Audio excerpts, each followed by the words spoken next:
এই কাহিনীর সমস্ত চরিত্র এবং ঘটনা সম্পূর্ণ কাল্পনিক। বাস্তবে জীবিত বা মৃত কোনো ব্যক্তি অথবা কোনো ঘটনার সাথে এর মিল থাকলে তা সম্পূর্ণ অনিচ্ছাকৃত এবং কাকতালীয়। ব্যবহৃত অপ্রাকৃত এবং অলৌকিক ঘটনাক্রম পরিবেশনার উপক্রম মাত্র। কুসংস্কারে বিশ্বাস করবেন না, কুসংস্কার ছড়াবেন না। নমস্কার, আপনারা শুনছেন 221B হ্যারিসন রোড। বাংলার ভূত, বাংলার ভয়, উল্টো পাল্টা গল্প নয়। আজ আপনারা শুনবেন অঙ্কিতা ঘোষের লেখা একটা হাড়হিম করা গ্রাম বাংলার ভূতের গল্প, রাত 11টার শিয়ালদা লোকাল। মায়ের চরিত্রে রয়েছে বর্ণালী, শঙ্কর জ্যাঠার ভূমিকায় সাগর কুমার পাঠক, প্রতিমার ভূমিকায় মধুরা, সুবিমলের ভূমিকায় সুমিতেন্দ্র, গল্প পাঠ এবং শঙ্কর জ্যাঠার ভূমিকায় আমি প্রত্যয়। তাহলে শুরু হচ্ছে আজকের গল্প, অঙ্কিতা ঘোষের লেখা রাত 11টার শিয়ালদা লোকাল।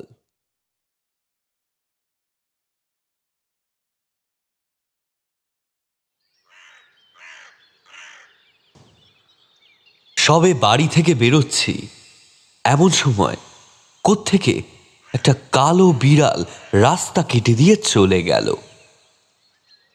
মায়ের চোখে সেই দৃশ্য ধরা পড়তেই মা বলে উঠলেন, এই বাবু, দাঁড়া দাঁড়া, আজ আর বেরিয়ে কোনো কাজ নেই। আমি হেসে বললাম, কেন, বিড়াল রাস্তা কাটলো তাই? মা, তোমায় না কতবার বলেছি অমন কুসংস্কার মনে পুষে রাখবে না। আজ না গেলে আর কবে যাবে? সামনে বোনের বিয়ে, কাল থেকেই তোড়জোড় শুরু হয়ে যাবে, তখন কি আর নিমন্ত্রণ করতে যেতে পারবো? আমি তো তোকে বললাম বাছা, সকাল সকাল বেরিয়ে সব নেমন্তন্নগুলো সেরে আয়। তুই তো আমার কথা শুনলি না। মা, অফিস থেকে না ফিরতে পারলে কি করে যাবো বলো তো? বোনের বিয়ে নিমন্ত্রণ করার জন্য তো আর ছুটি নিতে পারি না। তাছাড়া আমি একা যাচ্ছি না, আমার সঙ্গে সুবিমলও থাকবে। যাকগে, সদরে দাঁড়িয়ে অত না বকে ভিতরে যাও, আমি এগোই। আয় বাবা আয়, দুগ্গা দুগ্গা দুগ্গা দুগ্গা।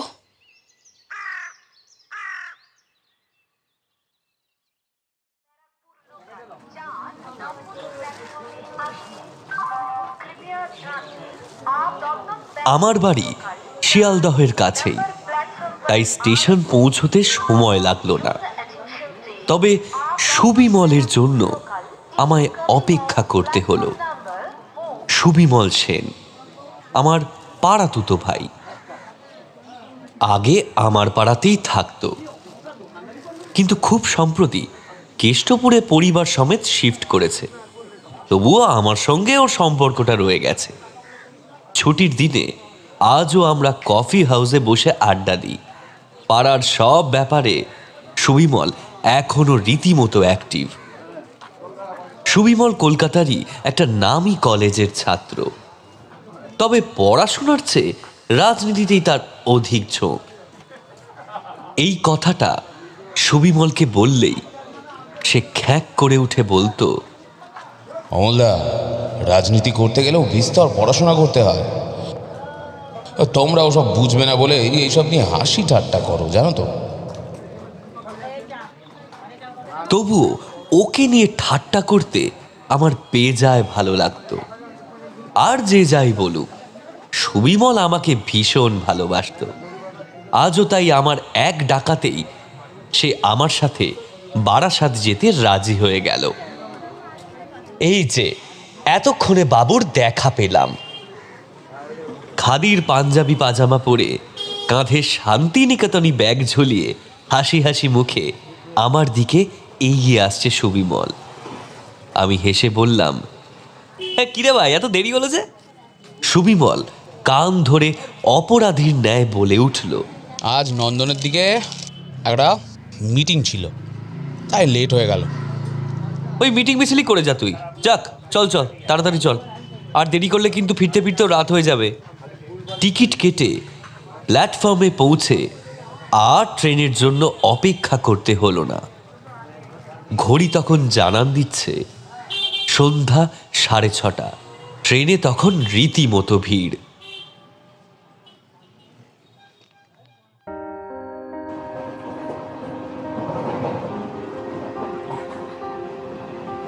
সত্যি, কত মানুষ রোজ এতটা পথ ট্রেনের গুঁতোগুতি সহ্য করে কত রকম বিপদ অগ্রাহ্য করে আমাদের কলকাতায় আসে দুটো টাকা রোজগার করার জন্য। আর আমরা কলকাতায় বসবাস করে সামান্য ধর্মতলার ভিড়ে একটু ধাক্কা খেলেই হাঁসফাঁস করে উঠি। এই তো কিছুদিন আগের কথা, কলেজ পড়ুয়া একটি মেয়ে ট্রেন দুর্ঘটনায় মারা যায়, সম্ভবত এই লাইনেই, মধ্যমগ্রামের কাছে। মেয়ে মানুষ, হয়তো এই ভিড়ে নিজেকে সামলে উঠতে পারেনি, তাই বেচারি এই দুর্ঘটনার শিকার হলো। আজকাল প্রাণের কোনো দাম নেই।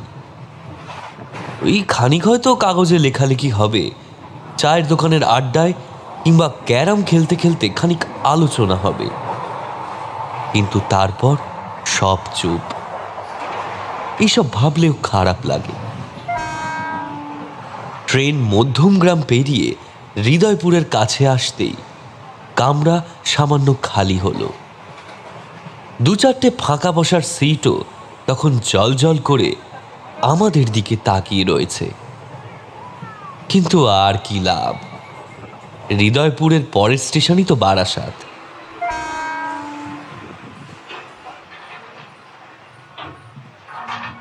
বারাসাত প্ল্যাটফর্মে নেমে দেখলাম নিমেষেই মানুষের ভিড় হাওয়ার মতো এদিক ওদিক মিলিয়ে গেল। কিছুক্ষণের মধ্যেই স্টেশন চত্বর প্রায় ফাঁকা হয়ে গেল। সুবিমল বলল, অমলদা, চলে তো এলাম, কিন্তু যাচ্ছি কোথায়? আমি বললাম, স্টেশন থেকে একটু দূরে যেতে হবে রে, ভ্যানে করে যেতে হয়। আমিও এদিকে অনেকদিন আসিনি, শেষ এসেছিলাম জ্যাঠাইমার শ্রাদ্ধে। ও, মানে এখানে তোমার জেঠুর বাড়ি? বলতে পারিস, তবে নিজের জেঠু নয়, বাবার ছোটবেলার বন্ধু। চল, ওই তো একটা ভ্যান দাঁড়িয়ে রয়েছে। ভাই, আমি আর সুবিমল স্টেশন থেকে বেরিয়ে সামনেই একজন ভ্যানওয়ালাকে দেখতে পেলাম। লোকটা সবে হয়তো ভ্যান নিয়ে বিদেয় হচ্ছিল, কিন্তু আমাদের হাঁক ডাকে সে পিছনে ফিরে তাকালো। আমি বললাম, চাপাডালি যাবে ভাই? ভ্যানওয়ালা খৈনি ঝাড়তে ঝাড়তে বলল, যাবো বাবু, 8 টাকা লাগবে। আমি চমকে উঠে বললাম, 8 টাকা? একটু কম সম হবে না? আরে তোমরা পুঁজিবাদীদের মতো জুলুম করলে হবে? ভ্যানওয়ালা আমাদের দুজনের কথাই সম্পূর্ণ অগ্রাহ্য করে ঠোঁট উল্টে খৈনি মুখে গুজে বলল, যেটা হলো চলুন, না হলে অন্য কাউকে ধরে নিন।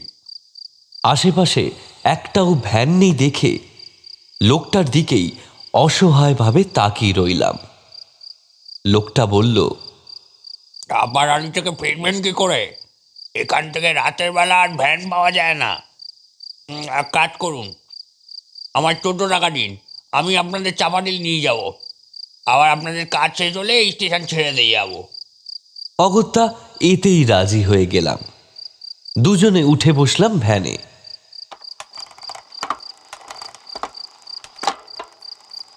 ভ্যানওয়ালা ঢিকির ঢিকির করে এগিয়ে চলল। সুবিমল একটা সিগারেট ধরিয়ে নিয়ে বলল, অমলদা, যার বাড়ি যাচ্ছি তিনি কি সেখানে একাই থাকেন? না না, ওনার মেয়েও আছে। ও, তাই তুমি এরকমভাবে রাত বিরেতে তার বাড়ি ছুটছ? বুঝতে পেরেছি। রাজনীতি করি দাদা, আমায় অত সহজে বোকা বানাতে পারবে না। রাজনীতি করতে করতে মনটা জিলিপি হয়ে গেছে তোর। কিছুটা রাস্তা যাওয়ার পর ভ্যানওয়ালা বলল, এই যে বাবু, চলে এসেছি চাপাডালি মোড়। এখান থেকে কোথায় যেতে হবে? শঙ্কর মাস্টারের বাড়ি চেনো? মাস্টার মশাইকে কে না চেনে? আপনি কি ওনার বাড়ি যাবেন? হ্যাঁ। ভ্যানওয়ালা ডান দিকের একটা রাস্তা ধরে নিয়ে বলল, আপনারা বুঝি ওনার মেয়ের ব্যাপারটা শুনে এসছেন? কেন, ওনার মেয়ের কি হয়েছে? ওনার মেয়ে তো মারা গেছে। কি, মারা গেছে? কিভাবে? ইস, খুব ভালো ছিল মেয়েটা, জানেন। আমার বাড়ি তো রোজ স্টেশন যেত। শুনেছি কলকাতার কোনো কলেজ যেন পড়তো। কয়েকদিন আগে কলেজ থেকে ফেরার সময় মধ্যমগ্রামের কাছে ট্রেন থেকে পড়ে গিয়ে মরে যায়। ভ্যানওয়ালার কথা শুনে আমার মাথায় বাজ ভেঙে পড়ল।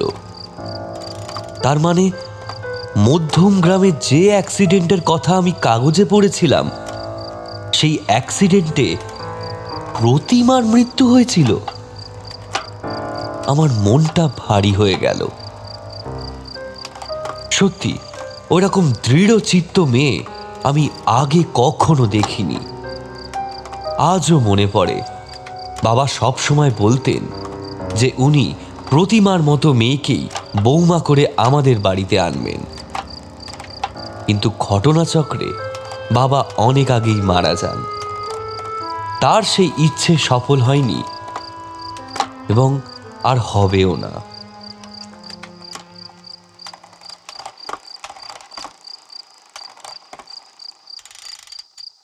ভ্যান থামিয়ে ভ্যানওয়ালা একটা বাড়ির দিকে অঙ্গুলি নির্দেশ করে বলল, ওই যে বাবু, ওই বাড়িটা, আপনারা যান, আমি এই গাছতলায় আপনাদের জন্য অপেক্ষা করছি।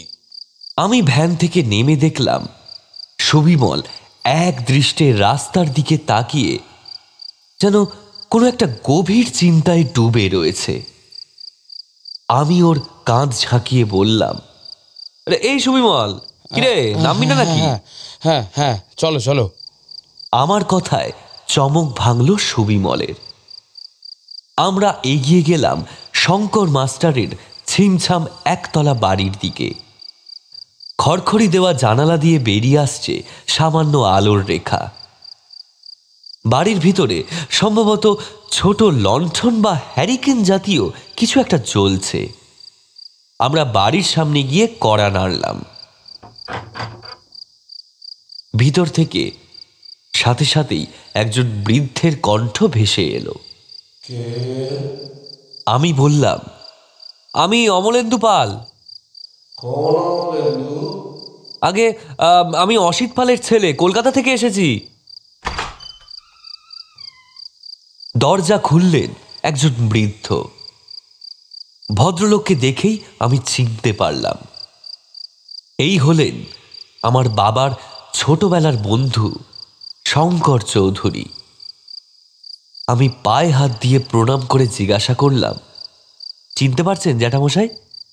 জ্যাঠামশাই আমার দিকে ভ্রু কুঁচকে তাকিয়ে নিজের ঘোলাটে চশমা খুলে ভালো করে পরীক্ষা করে নিয়ে বললেন, হ্যাঁ বাবা, পারছি। আসলে আলোটা কম তো, তাই প্রথমে বুঝতে পারিনি। তা ইনি কে বাবা? জ্যাঠামশাই সুবিমলের দিকে তাকিয়ে প্রশ্নটা করেছিলেন।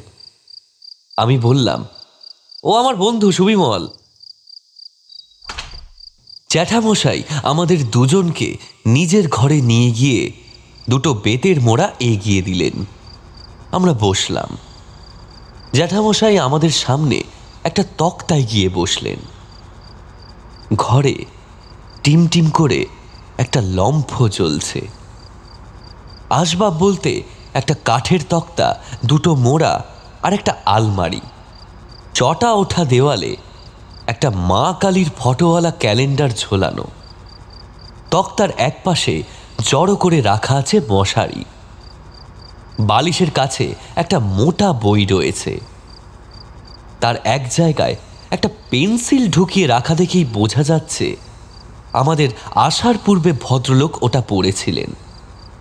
আমি আবার ব্যাগ থেকে বোনের বিয়ের কার্ড বের করে জ্যাঠামশাইয়ের হাতে দিয়ে বললাম, জ্যাঠামশাই, সামনের ফাল্গুনে বোনের বিয়ে, আপনি গেলে আমাদের খুব ভালো লাগবে। বুঝতেই পারছেন, বাবা তো রইলেন না, আপনার আশীর্বাদ পেলে আমাদের বাবার অভাবটা পূর্ণ হয়। জ্যাঠামশাই কার্ড হাতে নিয়ে খানিকক্ষণ চুপ করে সেটার দিকে তাকিয়ে রইলেন। তারপর বললেন, কোকির বিয়ের নিমন্ত্রণ পাচ্ছি, এ তো সৌভাগ্যের ব্যাপার বাবা। কিন্তু আমি যে যেতে পারবো না। হয়তো তুমি জানো না, আমার মেয়েটা যে আর নেই। আমি মাথা নিচু করে বললাম, হ্যাঁ, এই আসার সময় আজই জানলাম। জ্যাঠামশাইয়ের গলা কেঁপে উঠল। চোখের জল মুছে নিয়ে বললেন, স্ত্রীর মৃত্যুর পর ওই ওই এক মেয়েই ছিল আমার, কিন্তু কিন্তু ঈশ্বর ওকেও কেড়ে নিলেন। কত স্বপ্ন ছিল ওর, কত স্বপ্ন দেখেছিলাম আমিও।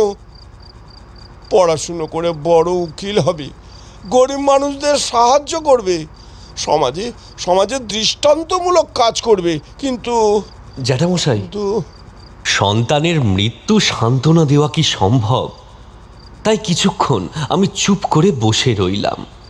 সময় একটা মানুষের অভিজ্ঞতা ও চারিত্রিক দৃঢ়তাকে কতটা বাড়াতে পারে সেটা জ্যাঠামশাইকে দেখে বুঝলাম।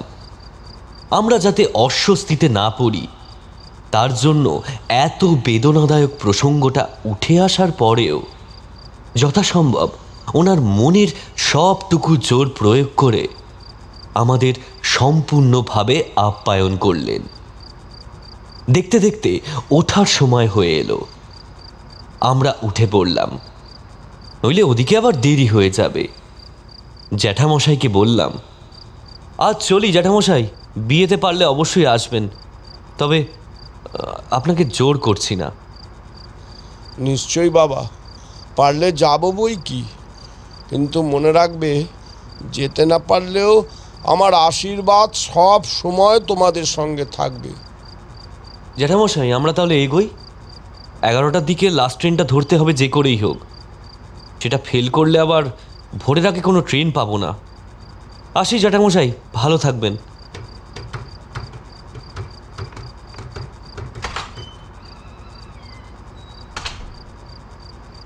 বেরিয়ে পড়লাম জ্যাঠামশাইয়ের বাড়ি থেকে।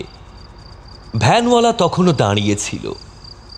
নিশুতি রাতে নির্জন মেঠো পথ ধরে আমরা আবার গিয়ে পৌঁছলাম স্টেশনে।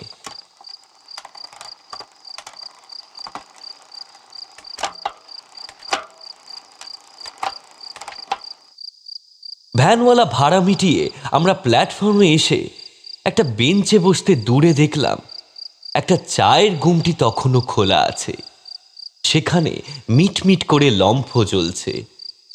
আমরা বাদে প্ল্যাটফর্মে জনমানবের চিহ্ন মাত্র নেই।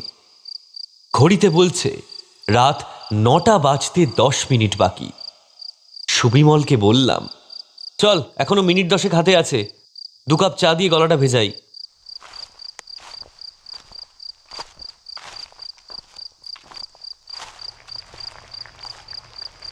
চায়ের গুমটির কাছে গিয়ে চাওয়ালাকে 2 কাপ চা দিতে বললাম। এমন সময় আমাদের পিছন থেকে আরও একজনের কণ্ঠস্বর ভেসে এলো, 1 কাপ চা দিন তো দাদা, আর একটা সিগারেট। ফাঁকা স্টেশনে হঠাৎ একজনের কণ্ঠস্বর পেয়ে আমরা দুজনেই পিছন ফিরে তাকালাম। ছেলেটির বয়স বেশি নয়, লম্বা চওড়া সুঠাম দেহ। সুবিমল উত্তেজিত হয়ে ছেলেটিকে দেখে বলে উঠল, আরে প্রভাত নাকি তুই এখানে? আরে এখানে তো আমার মামার বাড়ি, কিন্তু তুই এখানে কি ব্যাপার? ওই আমার দাদার সঙ্গে এসেছিলাম একটা কাজে। এই যে। নমস্কার নমস্কার নমস্কার। তা কি খবর তোর? এই আর কি, বলিস না রে ভাই। ওরা গল্প শুরু করলো। প্রভাত আর সুবিমল ক্লাসমেট। প্রভাতের বাড়ি হৃদয়পুরে, বারাসাত থেকে মাত্র 2টো স্টপেজ। ইতিমধ্যেই হুইসেল বাজিয়ে ট্রেন স্টেশনে এসে দাঁড়ালো।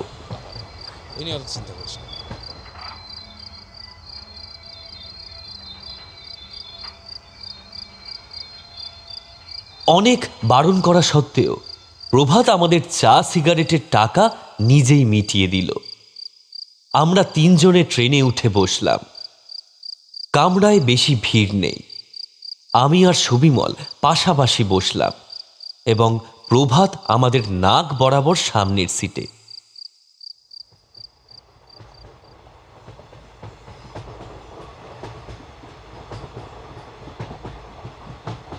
ট্রেন ছাড়তেই আবার আমরা এক প্রস্তু গল্প শুরু করতে চলেছি, ঠিক তখনই একজন মেয়ে প্রভাতের পাশে এসে বসল। গরম ছিপছিপে, পরনে সুতির সালোয়ার, মুখটা সাদা ওড়না দিয়ে ঢাকা। এত রাতে একজন মেয়েকে এভাবে ট্রেনে উঠতে দেখে আমি একটু চমকে গেলাম। আমরা কেউ মেয়েটাকে অতটা পাত্তা দিলাম না। প্রভাতও জানালার দিকে একটু সরে বসল। কামরাটা মোটের ওপর ফাঁকা। টুকটাক কয়েকজন প্যাসেঞ্জার আর কিছু হকার দিনের ফেরি শেষ করে বসে রয়েছে ইতিউতি তাদের ঝুড়ি, মোচকা, বাঁশে টাঙানো বাদাম, ঝুড়ি ভাজা নিয়ে। রাতের বেলায় শিয়ালদায় পৌঁছে প্ল্যাটফর্মে শুয়ে এরা দিব্যি রাত কাটিয়ে দেয়। আবার ভোর হতেই শুরু হয়ে যায় আরেক অফুরন্ত খাটনি।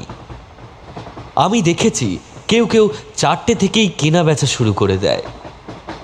আনমনে এসব ভাবছি, এমন সময় প্রভাত ছেলেটা জানালা থেকে মুখ সরিয়ে নিয়ে বলল, আমার স্টপেজ এলো বলে উঠলাম দাদা, এলাম ভাই, হ্যাঁ হ্যাঁ, কাল কলেজে দেখা হবে।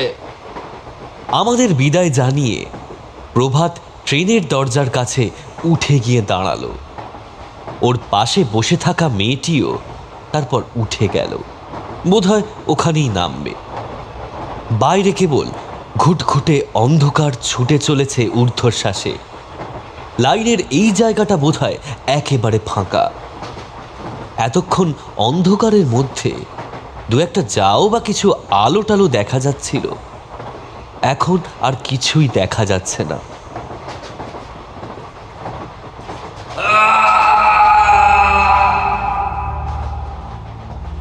হঠাৎ পেছন দিকের একটা দরজার কাছ থেকে একটা চিৎকার ভেসে এলো। সুবিমল ভারী আশ্চর্য হয়ে বলে উঠল, প্রভাত! কামরায় গুটি কয়েক যারা রয়েছে তারাও তখন সবাই দরজার দিকে তাকিয়েছে। আমি আর সুবিমল উঠে দরজার কাছে যেতে গেলাম, কিন্তু দরজার কাছে প্যাসেজ মতো জায়গাটার কাছে যেতেই দেখলাম প্রভাত আস্তে আস্তে পিছিয়ে আসছে। ওর মুখ দেখে বোঝা যাচ্ছে কিছু একটা দেখে বা কাউকে দেখে ও প্রচণ্ড ভয় পেয়েছে। প্রভাতের চোখ জোড়া জবা ফুলের মতো টকটকে লাল বর্ণ ধারণ করেছে। মণিজোড়া ঠিকরে বেরিয়ে আসতে চাইছে কোটর থেকে। ওর দৃষ্টি লক্ষ্য করে আমরাও সামনের দরজার দিকে তাকালাম। যা দেখলাম এর থেকে বেশি ভয়ানক দৃশ্য আমি জীবন দশায় কোনোদিন দেখিনি। দরজার সামনে দাঁড়িয়ে আছে সেই সাদা ওড়নায় মুখ ঢাকা মেয়েটা। এতক্ষণ যে প্রভাতের পাশে বসেছিল, এখন তার মুখের ওড়নাটা খোলা, দরজা দিয়ে ঢুকে আসা ঝড়ের মতো হাওয়ায় সরে গিয়ে ফটফট করে উঠছে। আর সেই জায়গায় দেখা যাচ্ছে একটা রক্ত স্নাত মুখ। এ যে প্রতিমা!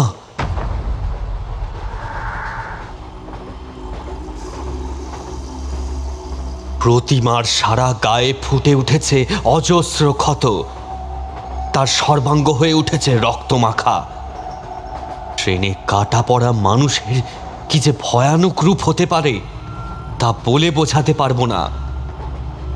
কামরা টিমটিমে ঘোলাটে হলদে আলোয় ওর ওই রূপ দেখে সবাই চিৎকার করে উঠল। পরিকিমরি করে যে যার মতো সরে গিয়ে ফাঁকা করে দিল জায়গাটা, কিন্তু সরে আসতে পারল না প্রভাত। কোনো মতে একটু একটু করে পিছিয়ে যেতে যেতে ও বলল, প্রতিমা, প্রতিমা তুমি বিশ্বাস করো, আমি তোমায় মারতে চাইনি। সত্যি সত্যি আমি নিজের ইচ্ছায় এই কাজ করিনি। ওই সুবিমল আমায় টাকা দিয়েছিল। আমি বিদ্যুৎ স্পৃষ্টের মতো তাকালাম সুবিমলের দিকে। এতক্ষণ লক্ষ্য করিনি ও যেন পাথরের মূর্তি হয়ে গেছে। এদিকে প্রভাত তখনও কাতরভাবে কাকুতি মিনতি করে যাচ্ছে। তোমায় ভিড় ট্রেনে ধাক্কা মারার জন্য আমার সুবিমল টাকা দিয়েছিল। আমার কোনো দোষ নেই, বিশ্বাস করো। আমার ছেড়ে দাও, আমায় ছেড়ে দাও।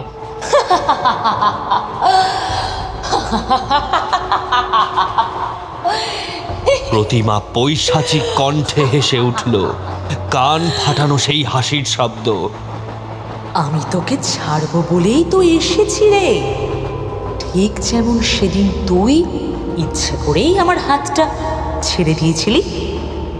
প্রভাত পিছতে পিছতে উল্টো দিকের দরজার দিকে চলে যাচ্ছে। আর একটু হলেই ও ট্রেন থেকে পড়ে যেতে পারে। প্রতিমার ওই বিভৎস মূর্তিও এগিয়ে আসছে। প্যাসেজের দুমগুলো খালি চলছে আর নিভছে, চলছে আর নিভছে। আমি চিৎকার করে ওকে সতর্ক করতে যাচ্ছিলাম, কিন্তু সঙ্গে সঙ্গে প্রতিমা আমার দিকে তাকিয়ে নিজের আঙুল ঠোঁটে ঠেকালো।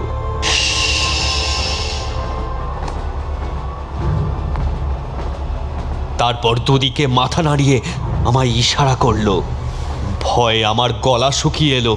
চোখের সামনে যা দেখলাম, প্রভাত পা হড়কে ট্রেন থেকে ঝুলে পড়েছে। লম্বা রড আকারে রাখা প্রভাতের ডান হাতটা প্রতিমা এক টানে নিজের হাতে নিয়ে সে বলল, বিদায় বন্ধু, বিদায়। বলেই হাতটা ছেড়ে দিল।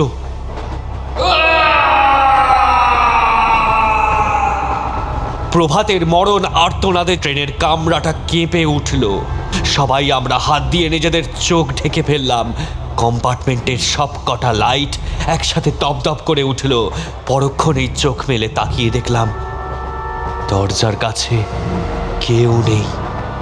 প্রতিমার অপার্থিব শরীরটা উধাও হয়ে গেছে। কামরার সবাই হতভম্ব হয়ে বসে রইল। সবার মুখেই ভয়ের ছাপ স্পষ্ট। যা দেখল তা কি সত্যি না স্বপ্ন? একই স্বপ্ন, একই স্থানে, সবাই মিলে কি কখনো দেখা সম্ভব? সুবিমলের দিকে তাকিয়ে দেখলাম এতক্ষণে ও সিটে বসে পড়েছে। ওর দৃষ্টি স্থির, হাত পা তখনও ভয়ে কাঁপছে। মাথায় বিন্দু বিন্দু ঘাম দেখা দিয়েছে। ঘটনার অভিঘাত কাটিয়ে উঠে দু একটা কৌতূহলী চোখ মাঝে মাঝে উঁকি মেরে ওকে দেখার চেষ্টা করছে। প্রভাতের কথাগুলো অনেকেই শুনতে পেয়েছিল বোধহয়। আমি ওর পাশে বসে গলা নামিয়ে জিজ্ঞাসা করলাম, তুই প্রতিমাকে চিনিস? ও তো তোদের কলেজেই পড়তো নাকি? আমি জীবনেও ভাবিনি যে তুই একজনকে প্রাণে মারতে চাইবি। ছি! আমি প্রথমে ওকে মারতে চাইনি অমলদা। চুপ কর, এখন না। আমি ওকে থামিয়ে দিলাম। কয়েকটা স্টেশন পেরোতেই কামরা একেবারে খালি হয়ে গেল। অনেকে বোধহয় ভয়ের চোটে নেমে গেল। আমার ইশারায় এবার বলতে শুরু করলো সুবিমল।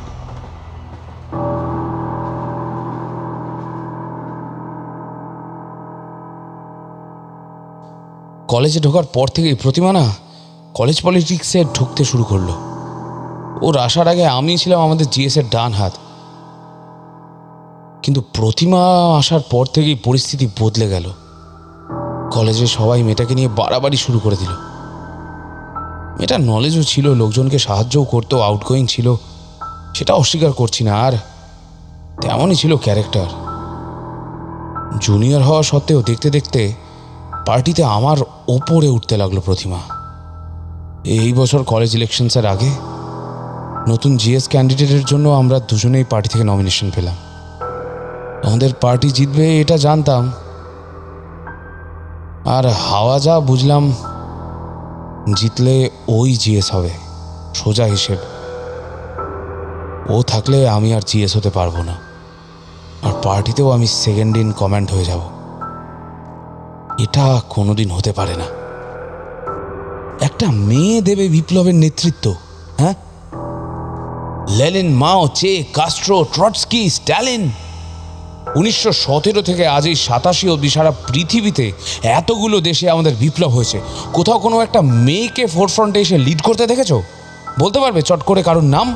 পারবে না, কেউ পারবে না। সোভিয়েত বলো আর চায়না কোনোদিন কোনো পলিট ব্যুরোতে বা কোনো স্ট্যান্ডিং কমিটিতে একটা মহিলাকে দেখাতে পারবে যে শীর্ষে এসে নেতৃত্ব দিয়েছে? পারবে না অমলদা, পারবে না। হয় না, এইসব হয় না অমলদা। বাস্তবে রাস্তায় নেমে পার্টিটা করতে গেলে রিয়ালিটিটা বুঝতে হবে, সেইভাবেই কাজটা করতে হবে। তাই বলে তাই বলে তুই মেয়েটাকে মেরে ফেলবি? হ্যাঁ,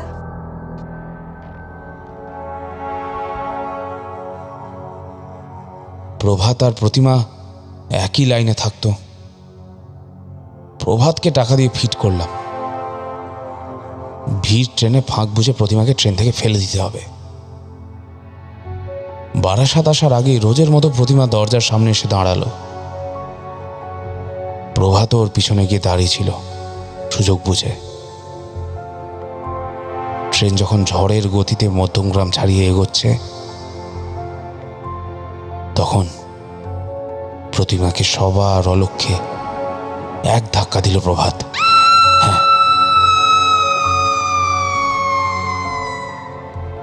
প্রতিমা খামচে ধরেছিল প্রভাতের হাতটা, জানো তো। কিন্তু প্রভাত পাক্কা অভিনেতার মতো এমন ভাব করলো যেন প্রতিমার হাত ফসকে নিজেই ট্রেন থেকে পড়ে গেছে। তারপরে পরের স্টেশনে নেমে পড়ল প্রভাত। আমার পথের কাঁটা ততক্ষণ স্বর্গ লাভ করেছে। পরের দিন কলেজে এসে আমি আর প্রভাত কত নাটক করলাম, কি বলবো। কলেজে প্রতিমার ছবির সামনে দাঁড়িয়ে শ্রদ্ধা জ্ঞাপন করলাম, 1 মিনিট সাইলেন্স, মালা, ধূপ, সব কিছু। কিন্তু মনে মনে আমি তখন হাঁপ ছেড়ে বেঁচেছি। নিজের গলায় আটকানো কাঁটাটাকে যে এভাবে কোনোদিন উপড়ে ফেলতে পারবো তা আশা করিনি। যেমন আজ এই ট্রেনে এরকম একটা ঘটনা হবে সেটাও আমি আশা করিনি। ভুল হয়ে গেছে আমার, অমলদা, আমার ভুল হয়ে গেছে। আমি আর এই পাপের প্রায়শ্চিত্ত করব। দেখো তুমি, আমি ঠিক এই পাপের প্রায়শ্চিত্ত করব। আমাকে জাস্ট একটা চান্স দাও, আমাকে একটা সুযোগ দাও অমলদা। আমার ভুল হয়ে গেছে, আমি আর কোনোদিন এরকম করব না।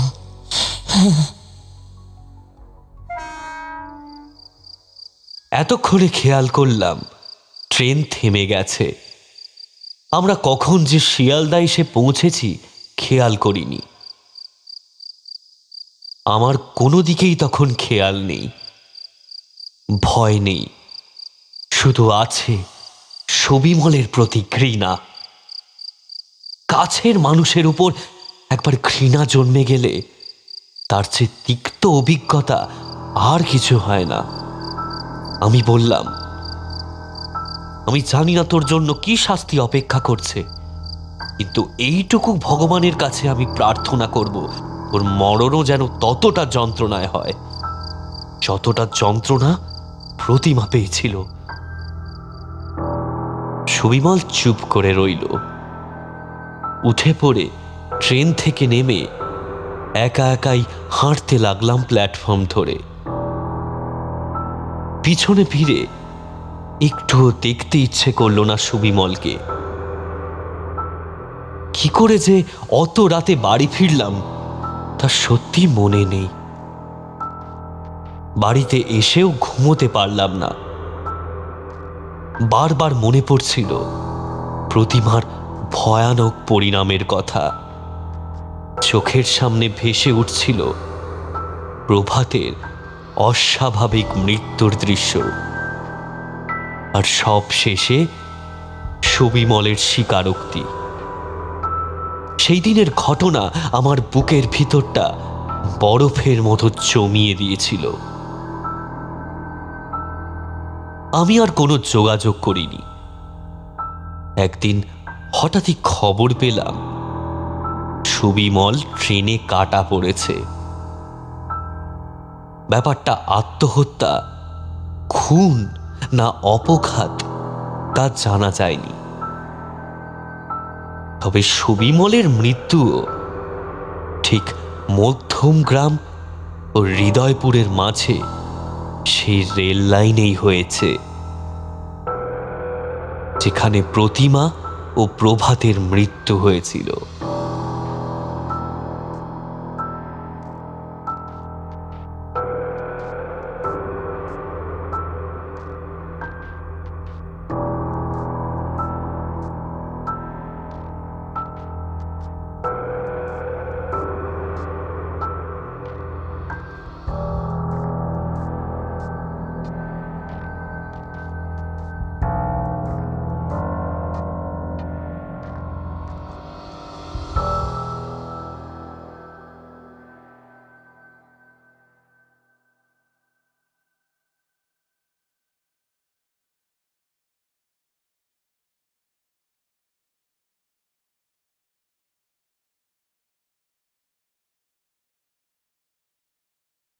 আসুন বসুন, কেমন আছেন বলুন। Welcome to another session of গাবতলার আড্ডা উইথ সুমি। আজ আপনারা শুনলেন অঙ্কিতা ঘোষের লেখা রাত 11টার শেয়ালদা লোকাল। গল্পটা কেমন লাগলো কমেন্ট করে কিন্তু একেবারেই জানাতে ভুলবেন না। মূল চরিত্র এবং গল্পকথক আর ভ্যানওয়ালার ভূমিকায় ছিল প্রত্যয়। গল্পকথকের মায়ের চরিত্রে ছিল বর্ণালী, সুমিমলের চরিত্রে ছিলাম আমি সুমিতেন্দ্র, আর শঙ্কর জ্যাঠার পার্টটা অভিনয় করেছেন আমাদের অত্যন্ত প্রিয় এসকেপি মানে সাগর কুমার পাঠক, আর প্রমিতার চরিত্রে ছিল মধুরা। গল্পটা কেমন লাগলো, সবাই কীরকম অ্যাক্টিং করেছে, ওভারঅল ব্যাপারটা শুনতে কীরকম লাগলো ডেফিনেটলি কিন্তু কমেন্ট করে জানাবেন। তাহলে দেরি না করে চলে যাচ্ছি আজকে কমেন্ট সেকশনে। ও এক সেকেন্ড, একটা কথা বলি, মানে একটা ব্যাপারে আমি আর প্রত্যয় ভাবছিলাম। সেটা হচ্ছে আগের গল্পের আড্ডার সেশনে আমরা একটা হরার ইনসিডেন্ট পেয়েছিলাম। ক্রেজি গেমার বয় পাঠিয়েছিল সরস্বতী পুজোর ব্যাপারে। তা আমরা এখন থেকে একটা নতুন সেগমেন্ট শুরু করছি। সেই সেগমেন্টটা শুধু শর্টসে থাকবে। কনসেপ্টটা কি? কনসেপ্টটা হচ্ছে আপনাদের জন্য 221B হ্যারিসন রোডের শর্টস এর একটা নতুন শো, একটা নতুন সেগমেন্ট শুরু হচ্ছে, যেখানে আপনাদের পাঠানো গল্পগুলো, আপনাদের পাঠানো ভৌতিক গল্প, ভৌতিক অভিজ্ঞতা, এই সব জিনিসগুলো আমরা আলাদা করে তুলে ধরবো। আপনাদের পাঠানো কমেন্টসগুলো চিঠির মতো এসে জমা হবে আমাদের ডাক বাক্সে, আর সেই ডাক বাক্স থেকে আমরা একটা একটা করে ঘটনা আমাদের শর্টসে আলাদা করে সবার জন্য তুলে রাখবো।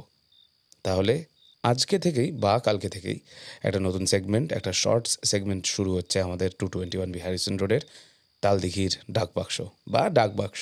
এখনও কিছুই ফাইনালাইজ করিনি, আপনাদের সাথেই ডিসকাস করছি, এই ভাবুন না। তা কালকে বা আজকে হয়তো প্রথম ইনসিডেন্টটা আমরা শর্টসে পোস্ট করব। তাহলে যাই এবার কমেন্ট সেকশনে, দেখি কে কী বলছে। আমাদের শ্রোতা বন্ধু মেহনাজ বলছে, আপনাদের এই রেগুলার গল্প আপলোড করার জন্য আমি কিন্তু আপনাদের কাছে অনেক কৃতজ্ঞ। লাস্ট 2 বছরে এরকম অনেক সময় গিয়েছে যে সপ্তাহে আমি অনেক পেশেন্স নিয়ে আপনাদের গল্পর আসার অপেক্ষা করতাম। এখন আর তা করতে হয় না। আপনাদের গল্পের কথা ভাবলেই নতুন গল্পের নোটিফিকেশন আমার কাছে চলে আসে। I know how hard you and your writers are working for it, and may God give you every success you deserve. দাদা, সত্যি বলতে এখন এই চ্যানেলটা আমার কাছে একটা ইমোশন। আমারও মনে থাকবে ক্লাস 9-10-এ অ্যাসাইনমেন্টস, হোমওয়ার্ক, ম্যাথস করতে করতে আমি আপনাদের গল্পগুলো শুনেছি। Thank you so much Mehnaz, তুমি তো অলমোস্ট আমার ছোটোবেলার কথাই মনে পড়ে দিলে। এই গল্প শোনার ব্যাপারটা শুরু হয়েছিল, মানে পরপর গল্প শুনে যাওয়া শুরু হয়েছিল যখন আমি ক্লাস 8 বা 9-এর দিকে, মানে that was back in the year 2009 or 10-এর কথা বলছি। সানডে সাসপেন্স দিয়ে আমার একবার জন্ডিস হয়ে গেছিলো। তখন সারাদিন শুয়ে থাকতে হতো, কী করব? মা বা বাবা একটু রেডিওটা চালিয়ে দিত, আমি শুয়ে শুয়ে গল্পগুলো শুনতাম একটার পর এক। তারপরে আমার একটা বন্ধু সুদীপ্ত বলে, ও আমাকে একটা, তখন ওই ফোনে ছোট্ট ছোটো মেমোরি কার্ডে আমরা সব গান ডাউনলোড করে ঘুরতাম, তো ও একটা মেমোরি কার্ডে করে আমাকে সব সানডে সাসপেন্সের গল্পগুলো কী করলো, ওর ফোনের যে রেডিও সেকশনটা ছিল, রেডিও মানে তখন তো অ্যাপ ছিল না, রেডিও বলে যেই জায়গাটা ছিল, সেইখানে সব গল্পগুলোকে রেকর্ড করা যেত, মানে সব রেডিওর পার্টগুলো রেকর্ড করা যেত।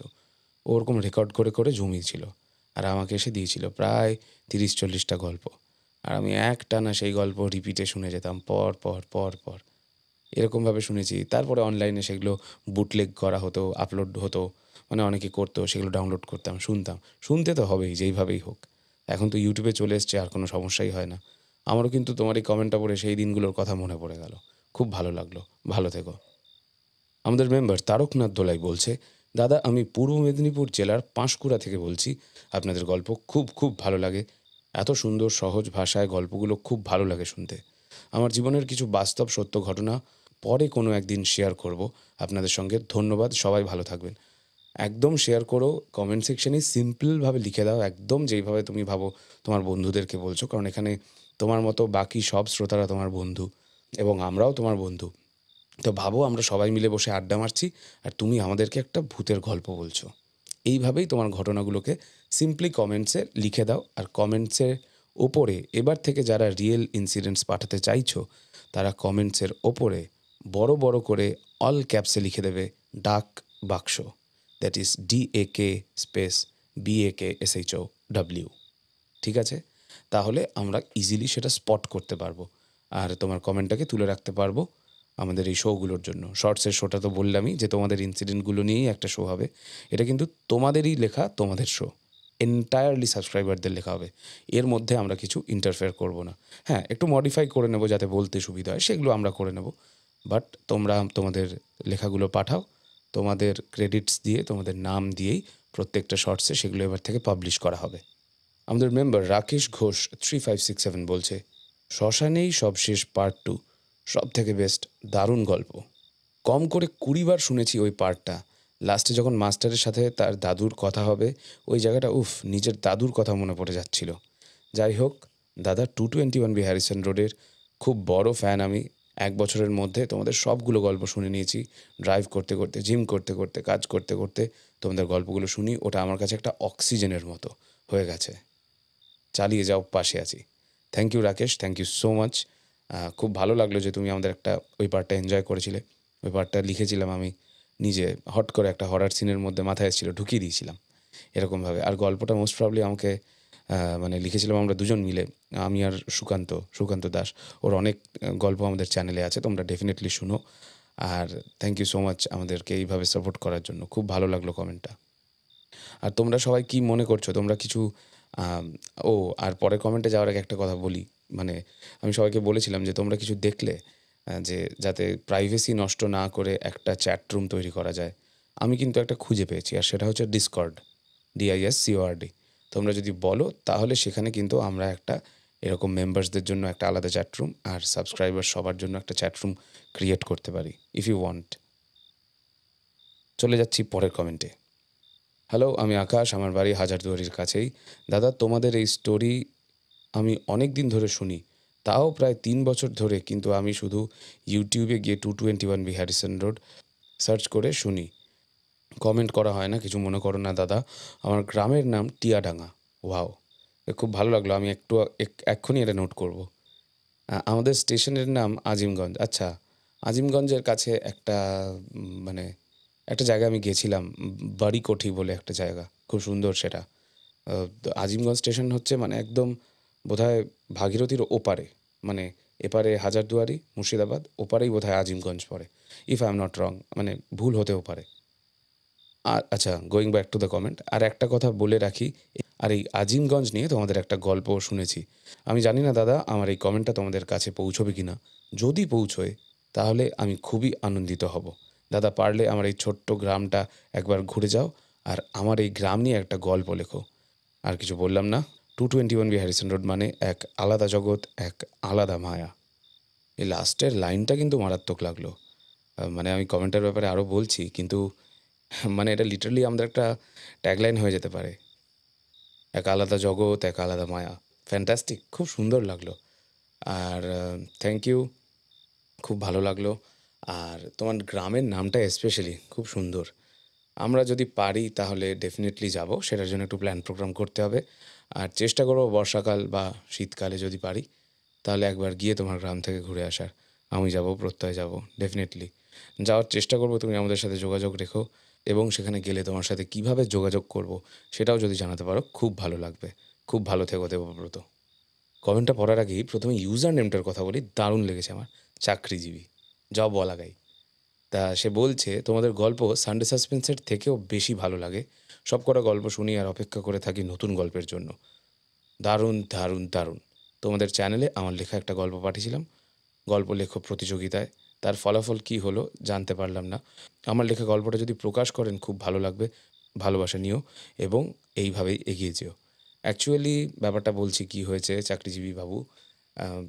প্রথমেই কম্পিটিশনের গল্পগুলো সাবমিট করার পরেই আমাদের যেহেতু ডেইলি প্রোডাকশনটা করে যেতে হচ্ছে, তারপরে ওইটা করা যায়নি কারণ আমার বিয়েটা ছিল জাস্ট লাস্ট ডিসেম্বর।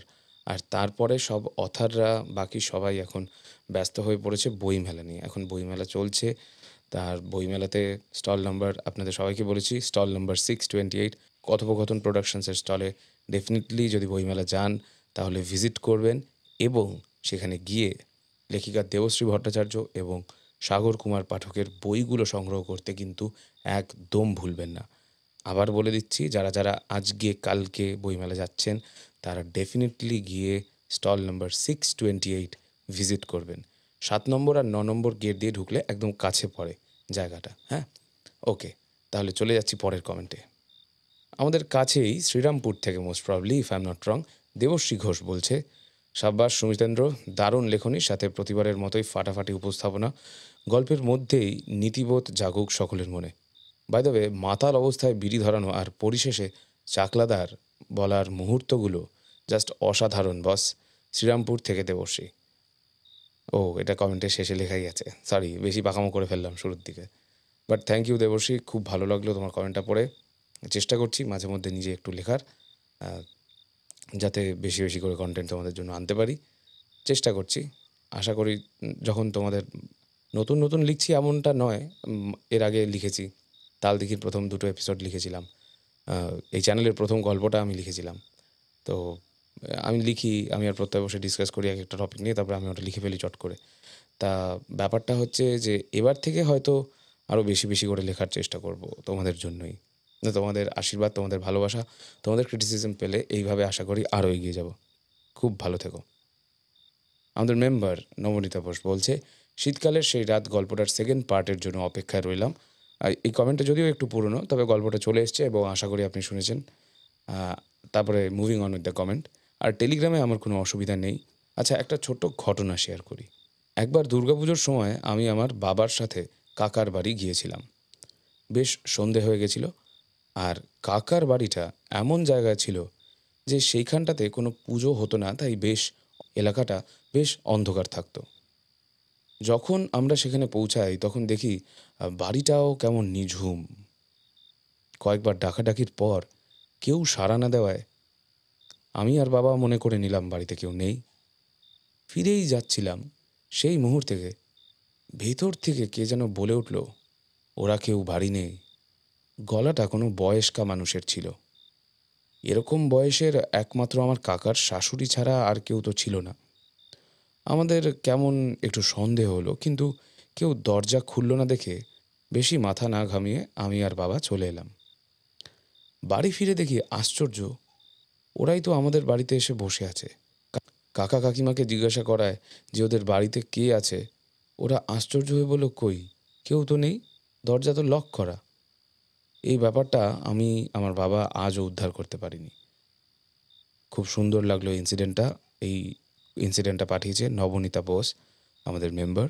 তবে ম্যাডাম, একটা প্রশ্ন রয়ে গেল, সেটা হচ্ছে যে তাহলে আপনার কাকার শাশুড়ি তিনি অ্যাকচুয়ালি কোথায় ছিলেন সেই সময়?